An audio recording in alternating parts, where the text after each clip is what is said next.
Shocking news না।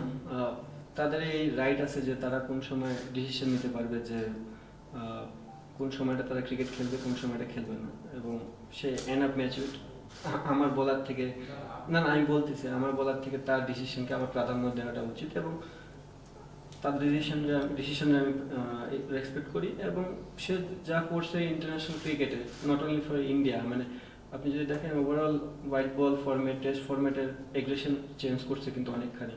তার অ্যাটিচিউড বলেন, তার ক্রিকেটের নলেজ বলেন। সো এরকম একটা প্লেয়ার টেস্ট ক্রিকেট খেলবে না, একটা সময় তো প্রত্যেকটা প্লেয়ারকে রিটায়ারমেন্টে যেতে হবে। বাট যদি আমি কখনো ইন্ডিয়ার সাথে খেলবি, আমি ডেফিনেটলি মিস করবো, কারণ যেহেতু অনেকদিন খেলেছি। মেমোরি বলতে প্লেয়ারদের সাথে কথোপকথন হয়। মনে হয় সে অনেক জেন্টাল। মাঠের মধ্যে অনেক সময় দেখা যায় অনেক এগ্রেশন দেখা শো করে, শুধুমাত্র ক্রিকেটের জন্যই করে। মাঠের বাইরে অনেক ভালো একজন মানুষ। মাঠের বাইরে অনেক কথোপকথনই হয়েছে।